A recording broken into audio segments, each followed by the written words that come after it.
안녕하세요. 암을 약으로 치료하는 종양내과 교수 김한상입니다. 오늘은 외래에서 흔히 궁금해하시는 질문들에 대해 답변을 드리고자 간단히 준비를 해봤습니다. 워낙 진료 시간이 좀 부족하다 보니 궁금하신 점들이 굉장히 많을 것 같습니다. 그래서 평소 외래에서 환자분들 보면서 다빈도 질문을 위주로 오늘 답변을 드리는 자리를 좀 마련했습니다.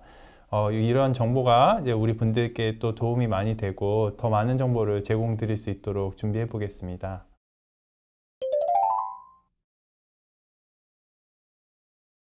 간 기능, 콩팥 기능을 확인하신 후에 괜찮다고 하면은 드실 수가 있습니다. 다만 의약품과 건강기능 보조식품에는 차이가 있기 때문에 너무 의존하시기보다는 어떤 비타민 정도의 효과를 갖는 것으로 생각하시고 접근하시면 좋겠습니다. 보통 건강보조식품 하면 몸에 도움이 된다는 성분을 배합해서 만든 것으로 어떤 치료 목적의 의약품과는 구별이 되기 때문에 보조적으로 접근하시는 것이 좋겠고, 흔히들 건강기능 보조식품을 통해서 면역력이 엄청 강화돼서 암이 막 치유되고 이런 것들을 많이 말씀을 주시는데, 사실은 어떤 보조적인 내 몸을 보호하는 정도로 접근하시면 좋겠고요. 참고로 식품의약품안전청에서는 건강보조식품을 건강기능식품과 건강보조식품으로 구별하고 있습니다. 제품 포장에 건강기능식품이라는 표시 또는 도안이 있는지 확인하시면 좋을 것 같고요. 건강기능식품 중에서도 품질 관리가 잘 된 업체에 대해서 GMP 인증을 하고 있으니 GMP 인증 마크가 있는지 확인해 보셔도 좋을 것 같습니다.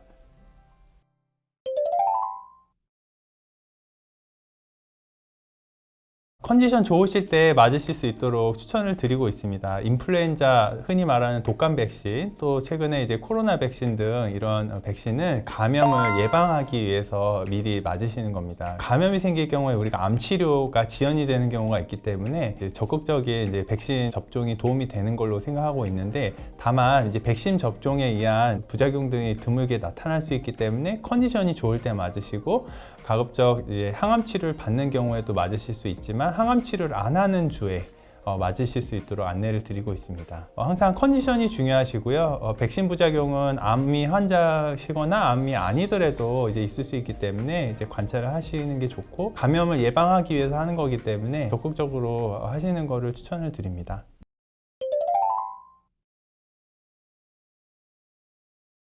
당뇨, 고혈압, 간염, 고지혈증 등이 자가약을 복용하시는 경우가 많습니다. 연구 결과에 따르면 적극적인 혈당 관리, 또 간염이나 고지혈의 관리는 암 치료 성적에도 굉장히 긍정적인 영향을 미치는 것으로 알려져 있습니다. 따라서 현재 드시는 자가약들은 보통 유지하는 것을 추천을 드립니다. 다만 암의 어떤 진단이나 치료 목적을 위해 일시적으로 중단하는 경우가 있습니다. 이런 경우가 있기 때문에 처음 의료진을 내원 시에 내가 어떤 약을 먹는지 자가약을 보여주시고 상의 주시는 게 굉장히 중요합니다.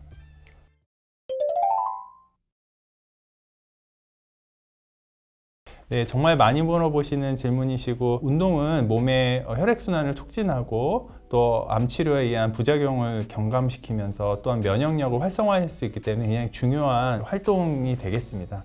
흔히 암 치료 진단 과정에서 굉장히 좀 위축되시는 경우가 많습니다. 근데 적극적인 생활을 유지하시도록 안내드리고 있고요. 운동도 적극적으로 하실 수 있도록 안내를 드리고 있습니다. 보통 흔히들 유산소 운동을 많이 하세요. 유산소 운동, 걷는 운동을 포함해서 근력 운동하는 것을 추천을 드립니다. 근력의 유지는 활동력뿐만이 아니라 어떤 컨디션에도 또 면역력에도 영향을 미치기 때문에 어떤 지방은 줄이고 근육은 늘릴 수 있도록 근력 운동을 병행하는 것을 추천드리고요. 간혹 어깨가 아프시거나 무릎이 아프셔서 또 운동에 불편감이 있으신 경우가 있습니다. 사실 무릎이 안 좋으신 경우에 등산이나 이런 걸 하기보다는 물에서 하는 운동 위주로 하시면 좋겠고, 또 앉아서도 할 수 있는 근력 운동이 굉장히 많습니다. 그래서 재활 치료, 정형외과 치료 이런 것도 적극적으로 하시는 걸 추천드리고요. 간혹 어깨나 무릎에 어떤 관절 주사나 이런 걸 상담하시는 경우도 있는데, 암 치료와 관계없이 적극적으로 하시는 걸 고려하시면 좋겠습니다. 그래서 이런 부분에 대해서는 또 그런 전문 의료진, 정형외과나 마취통증학과, 재활의학과 의료진 선생님들과도 소통하시면 좋겠습니다. 운동에 관해서는 암 환자 운동에 대한 안내 영상이 있으니까 위에 링크를 참고해 주시면 좋겠습니다.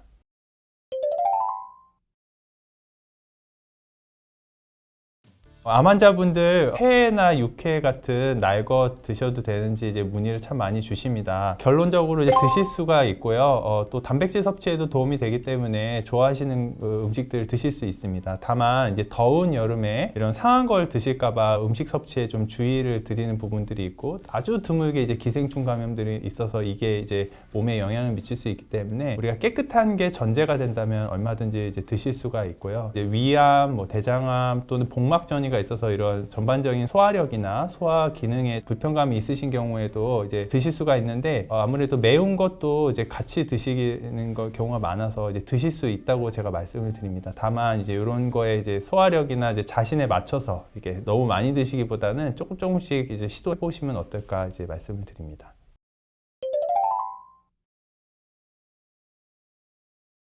네, 하실 수 있습니다. 우리 암 환자분들은 그 미용적인 부분도 굉장히 중요하기 때문에 미용 관리, 이제 두피 관리 이런 것도 굉장히 중요하고요. 펌이나 염색 가능하십니다. 암 치료 성적에 영향을 미치지 않습니다. 그래서 미용적인 부분, 또 일상생활의 어떤 활력이나 이런 것도 고려해서 하실 수가 있습니다. 샴푸 같은 경우는 보통 이제 우리가 알칼리성이 많이 있습니다. 이제 기름기를 제거하기 위해서 쓰게 되는데, 다만 이제 우리 분들은 두피가 건조해지기 쉽기 때문에 중성 제품을 사용하는, 거품이 조금 덜 나는 제품 들이고요. 또 여드름이나 이제 그런 게 두피에 나는 경우도 있어서 이제 적극적인 이제 피부과나 아니면은 관련된 이제 두피 관리를 또 받으시는 게 좋습니다. 네, 그래서 저는 이제 약으로 암을 치료하는 종양내과 의사입니다. 이제 짧은 시간에 워낙 많은 이제 분들이 또 내원하시고 또 주기적으로 방문하시기 때문에 사실 짧은 진료 시간에 모든 궁금하신 부분들을 해결드리지 못하는 좀 저도 죄송한 마음도 있고 아쉬운 마음도 큽니다. 그래서 그런 마음을 이제 조금 대신 이제 드리고자 이런 동영상을 촬영하게 됐고요. 앞으로 또 궁금하신 부분들을 조금 더 종합해서 이제 이런 기회로 자주 찾아뵐 수 있도록 노력하겠습니다. 감사합니다.